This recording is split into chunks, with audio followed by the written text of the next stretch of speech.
Good morning. Welcome to the Professor Dor Show. So here I'm in my workplace. It's in the morning. So today I wanted to discuss something about the broken matatu industry in Kenya. Here in Kenya, you have 14-seater vans transport people from one place to another. But it was not always the case. When I was a young kid in the 80s and 90s, the transport that we used to use was majorly buses. It was called stagecoach. The buses were mainly from England, Britain. They were manufactured in Britain. I think it was the Ford company or something. So we used to have buses, 60-seater, always on time, clean, professional staff.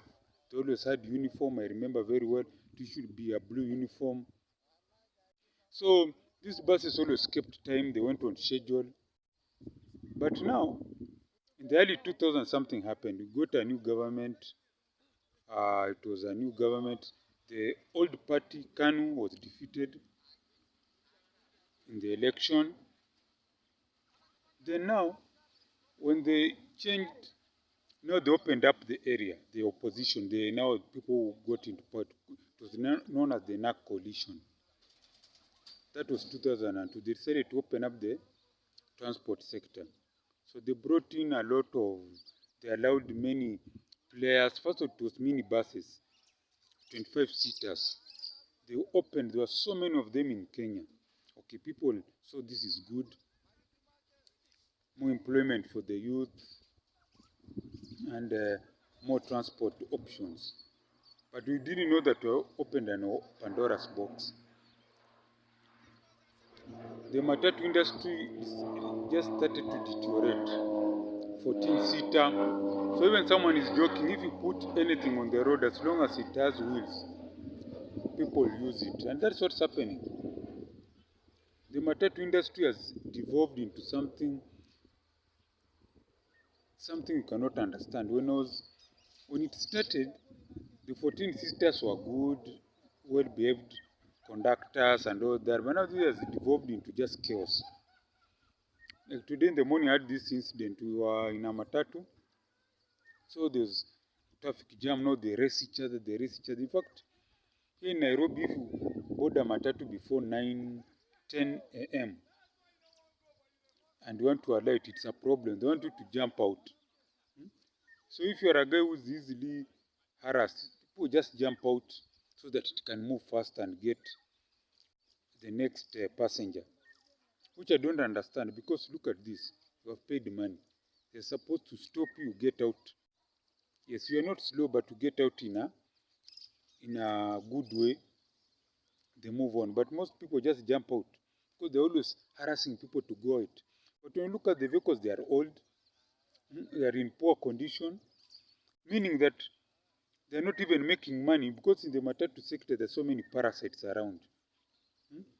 From giving bribes to the police, from giving bribes to the stage managers, which are basically just criminal gangs. So the matatu industry is a loss-making sector here in Kenya. And the only way you can ensure that it improves is what the government is trying to do. It's trying to bring in the so-called, it's called what? The so-called electric buses. That's the only way. I hope in the next 2-3 years, you can have electric buses in all sectors of Kenya. Because the matatu industry, the way it is now, it's chaotic. Like me, when I have money very early in the morning and I have a class at 8:30, I just take an Uber. It will charge me more, but it will peace of mind. Not dealing with conductors, some of them don't bathe, they are dirty. When I was young, the conductors used to be the well-groomed young men. Well-groomed young men used to work in the matatu industry. They were Form 4 leavers or college leavers, groomed. Girls loved them. They always clean shaven. They wore the most trendiest clothes. Those were in the early 2090s. The conductors and drivers. They were the smart guys. Nice hairstyles. But these days, the conductors, they're the dirtiest. They don't take bath. drunkards, all kinds of, they've just regressed. So the government is trying to save the situation. We know when they bring buses, it means they have to be under companies. So like you have this Super Metro, Ndasaba, so they can control their conductors. But me, I think the best way, once they bring these buses, they should pass a law that all conductors and drivers have to be retrained afresh, NYS. Then once they're retrained, they're given better terms on contract. No, these days a conductor is never even employed on time, on full. It's day by day. They can lose the job. In fact, they are employed day by day. That's why you have characters who are dirty, don't even care about hygiene.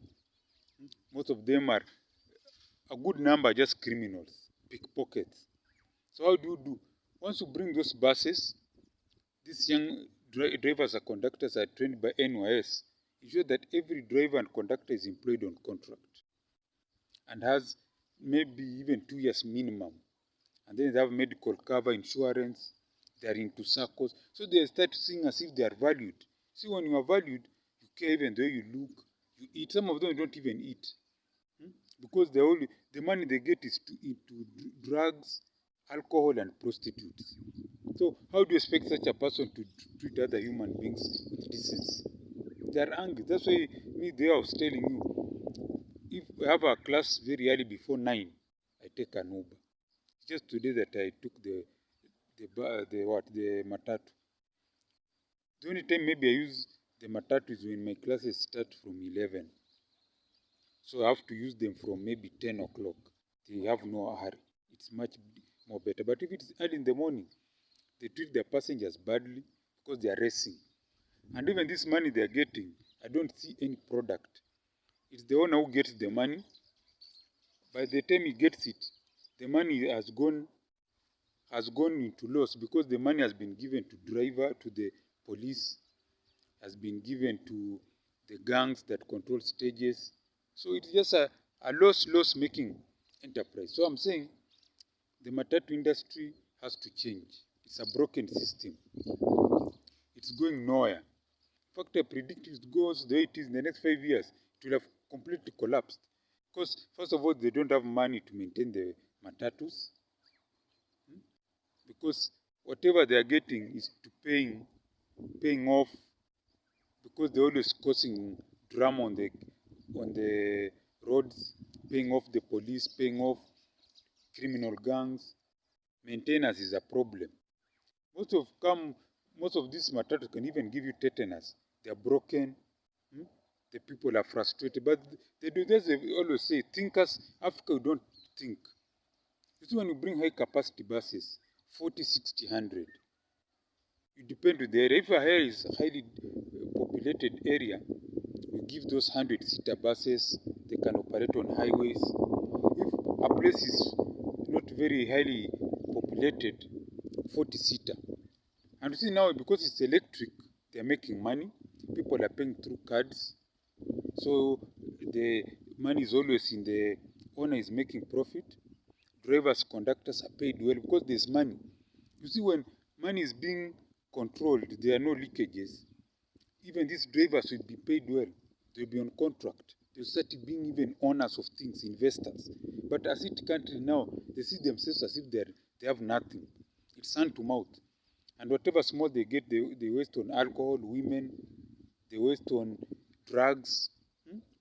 This is not this is not the bus industry that it was intended to. A city with no organized transport system cannot last. So once they do with the electric buses, they should move to trains.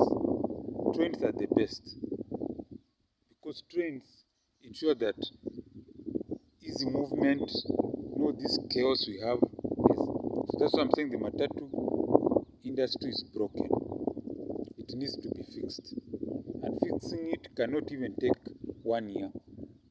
Electric buses, better terms of services for the crew, and then a rail network that interconnect the whole city and neighboring counties. So if you like what I'm saying, this is the Professor Dor Show. You can send something on the mobile number I've given. And as I always say, Gwaheri ya kuonana, Gwaheri.